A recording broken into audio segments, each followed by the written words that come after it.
দুদিনের সফরে কলকাতায় এসেছেন প্রধানমন্ত্রী নরেন্দ্র মোদী। সিসিসি অর্থাৎ কম্বাইন্ড কমান্ডার্স কনফারেন্সের আজকে উদ্বোধন করবেন তিনি। 3 দিন ধরে এই সম্মেলন চলবে। কথা বলবো, সরাসরি চলে যাব। আমাদের প্রতিনিধি সন্দীপ সরকার রয়েছেন আমাদের সঙ্গে। সন্দীপ, কি বিশেষত্ব এই সম্মেলনের এবং ফোর্ট উইলিয়ামে আর কিছুক্ষণের মধ্যেই রাজভবন থেকে রওনা দেবেন প্রধানমন্ত্রী? দেখো, একটা নির্দিষ্ট সময় অন্তর অন্তর এই কম্বাইন্ড কমান্ডার কনফারেন্স এটা বা সিসিসি হয়ে থাকে। 2023 সালে মধ্যপ্রদেশে হয়েছিল।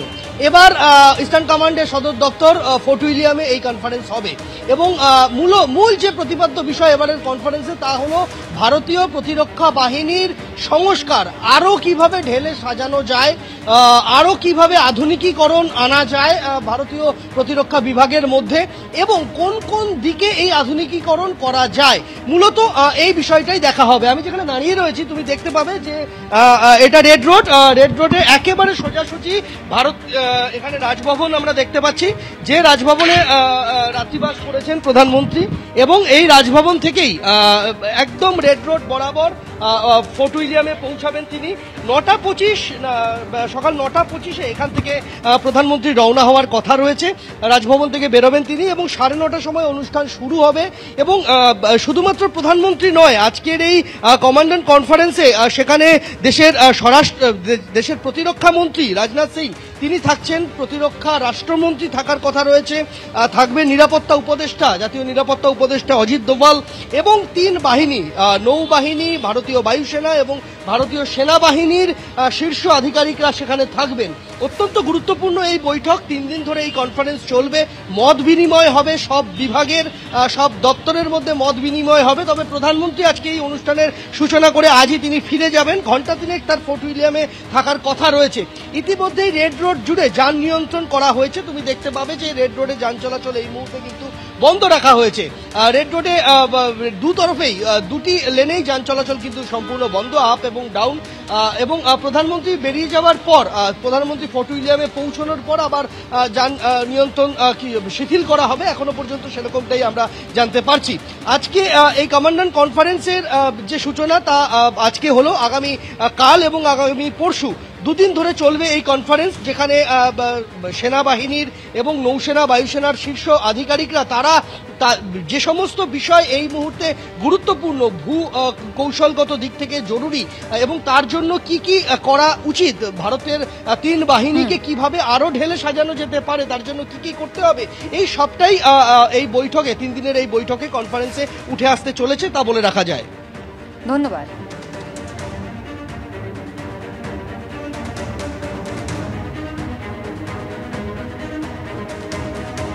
এবার অভিনেত্রী এবং যাদবপুরের প্রাক্তন তৃণমূল সাংসদ মিমি চক্রবর্তী, তাকে তলব করল ইডি।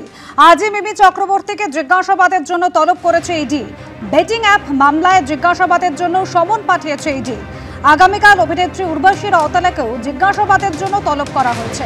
দিল্লিতে ইডির সদর দপ্তরে মিমি এবং উর্বশীকে তলব করা হয়েছে। বেটিং অ্যাপ মামলায় আগেই অভিনেতা অঙ্কুশকে তলব করেছিল ইডি, আর আগামীকাল অঙ্কুশকে সিজিও কমপ্লেক্সকে হাজিরার নির্দেশ দেওয়া হয়েছে, এমনই খবর সূত্র মারফত।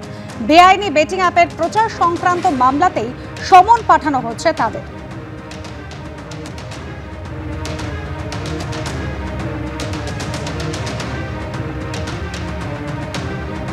প্রাক্তন তৃণমূল সাংসদ মিমি চক্রবর্তীকে বেটিং অ্যাপ মামলায় জিজ্ঞাসাবাদের জন্য ইডির সমন পাঠানো নিয়ে শাসক দলকেই আক্রমণ শানিয়েছেন কেন্দ্রীয় মন্ত্রী এবং বিজেপি সাংসদ সুকান্ত মজুমদার। যদি তিনি যুক্ত থাকেন তো ইডি ডাকবেই, এটাই স্বাভাবিক। আপনি যদি কোনো মিনারেল ওয়াটারের বোতল খুলে জল নর্দমায় ঢালেন, সেই জল তো আর মিনারেল ওয়াটার থাকে না, নর্দমার জলে রূপান্তরিত হয়। তো তৃণমূল কংগ্রেস এরকমই দল, ওখানে দেব থাকুক আর মিমি থাকুক বা শুভশ্রী থাকুক বা অন্য কেউ থাকুক, যেই যাবে সেই চোর হবে। চোরেদের দলে আবার অন্য কিছু হয় নাকি? তদন্তকারী এজেন্সিকে নিজেদের স্বার্থে ব্যবহার করছে বিজেপি, এমনই খোঁচা তৃণমূল কংগ্রেসের রাজ্য সাধারণ সম্পাদক কুণাল ঘোষের। আইন নিশ্চয়ই আইনের পথে চলবে, সেখানে কোনো মন্তব্য করব না। কেন ডেকেছেন, তাতে কি হবে, এগুলো তো মিমি বলতে পারবেন বা তার আইনজীবীরা। বিজেপি তাদের কালিমালিপ্ত করতে নানা ধরনের এই সংগঠন, গণসংগঠন এগুলোকে এখন কাজে লাগাচ্ছে।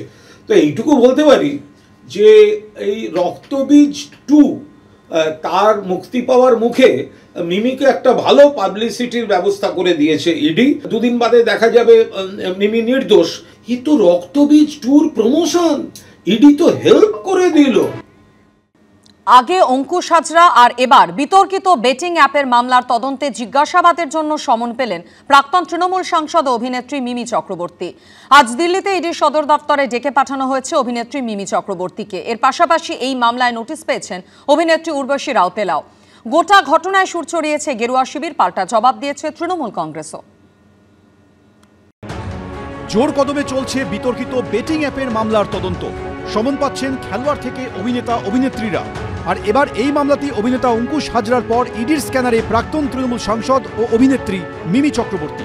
বিতর্কিত বেটিং অ্যাপের প্রচার সংক্রান্ত মামলায় এবার মিমি চক্রবর্তীকে ডেকে পাঠালো কেন্দ্রীয় তদন্তকারী সংস্থা ইডি। ইডি সূত্রে খবর, সোমবার দিল্লিতে সংস্থার সদর দপ্তরে ডেকে পাঠানো হয়েছে অভিনেত্রীকে। 1x বেট নামে একটি বিতর্কিত অনলাইন বেটিং প্ল্যাটফর্মের বিরুদ্ধে আর্থিক তছরূপের মামলার তদন্তের অংশ হিসেবে তাকে জিজ্ঞাসাবাদ করা হবে। সূত্রের খবর, এর আগে এই মামলায় তলবের নোটিশ পেয়েছেন অভিনেতা অঙ্কুশ হাজরাও। নোটিশ পেয়েছেন অভিনেত্রী উর্বশী রাউতেলাও। ইডির দাবি, 1x বেটের মতো বিতর্কিত বেটিং অ্যাপগুলোর প্রচার ও প্রমোশনের জন্য একাধিক তারকাকে ব্যবহার করা হয়েছে। বিপুল পরিমাণে অর্থের লেনদেনও হয়েছে। কিন্তু সেই অর্থের উৎস কি, কিভাবে অর্থের আদান প্রদান করা হয়েছে, এই সমস্ত প্রশ্নেরই উত্তর খুঁজছেন এনফোর্সমেন্ট ডিরেক্টরেটের আধিকারিকরা। এদিকে এই ঘটনায় শুরু হয়েছে রাজনৈতিক তরজাও। সমালোচনার সুর বিজেপির গলায়, পাল্টা ইডিকে কটাক্ষ করেছে তৃণমূল। যদি তিনি যুক্ত থাকেন তো ইডি ডাকবেই, এটাই স্বাভাবিক। আপনি যদি কোনো মিনারেল ওয়াটারের বোতল খুলে জল নর্দমায় ঢালেন, সেই জল তো আর মিনারেল ওয়াটার থাকে না, নর্দমার জলে রূপান্তরিত হয়। তো তৃণমূল কংগ্রেস এরকমই দল, ওখানে দেব থাকুক আর মিমি থাকুক বা শুভশ্রী থাকুক বা অন্য কেউ থাকুক, যেই যাবে সেই চোর হবে। চোরেদের দলে আবার অন্য কিছু হয় নাকি? আইন নিশ্চয়ই আইনের পথে চলবে, সেখানে কোনো মন্তব্য করব না। কেন ডেকেছেন, তাতে কি হবে, এগুলো তো মিমি বলতে পারবেন বা তার আইনজীবীরা। বিজেপি তাদের কালিমালিপ্ত করতে নানা ধরনের এই সংগঠন, গণসংগঠন এগুলোকে এখন কাজে লাগাচ্ছে। তো এইটুকু বলতে পারি যে এই রক্তবীজ 2 তার মুক্তি পাওয়ার মুখে মিমিকে একটা ভালো পাবলিসিটির ব্যবস্থা করে দিয়েছে ইডি। দুদিন বাদে দেখা যাবে মিমি নির্দোষ। ই তো রক্তবীজ ট্যুর প্রমোশন, ইডি তো হেল্প করে দিল। সূত্রের খবর, গত কয়েক বছর ধরে দেশ জুড়ে রমরমিয়ে চলছে এমন একাধিক বেটিং অ্যাপ।